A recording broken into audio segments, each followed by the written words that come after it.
Okay, so the second way to log into your blog will be putting in your domain name. So since my domain is disagentblog.com, that's what I'll put, and you will put whatever your domain is. And then you're going to put slash WP dash ADMIN. Okay, so that's what you're going to do.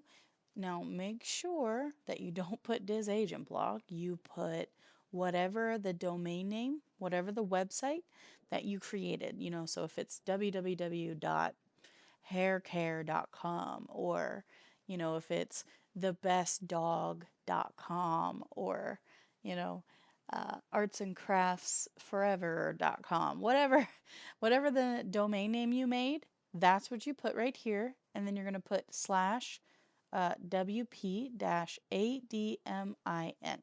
Now that's short, of course, for WordPress admin. Then you're going to press enter. Okay, and it's going to pull up a screen that looks like this. So for this, you're going to use your WordPress username and password you created, or the email address that you have attached to your account and your password. So make sure that you're using the WordPress password that you created when you created your site, not the one that you use for Bluehost. It's a separate one. So if you need a refresher to know exactly what I'm talking about, you can go back and review an earlier video called Creating Your Site. Okay, so it's going to be after you've set up Bluehost. The next step would be creating your site. So you can go back and review that. I make sure to point out in that video exactly the username and password that you'll use to log in to WordPress, so that you can, make sure you know where to find where you created it.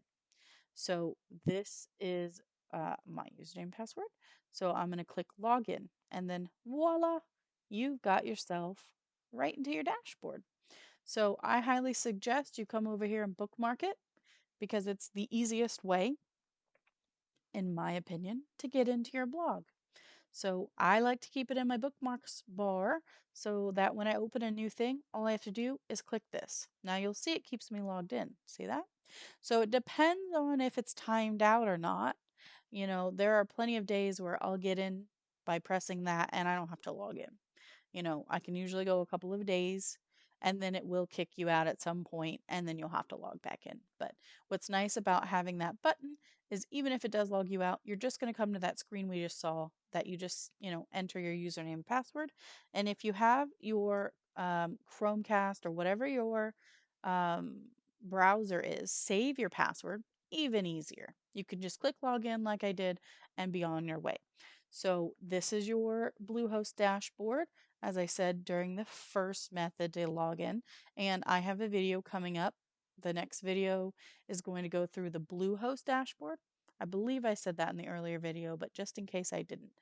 And then the video after that is going to be a deep dive into this dashboard, so that you know what every button does and how to use it and navigate it. So this is the second way, and in my opinion, the most easiest way to log in to your blog. So that would be what I suggest. You'll notice here that the little icon is just the globe. Okay, you're going to see that for your site. That's okay.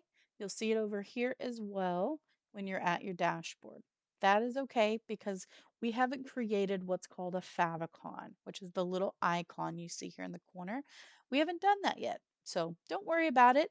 Later in this course, I will show you exactly how to create your own for free inside a program called Canva, which I love.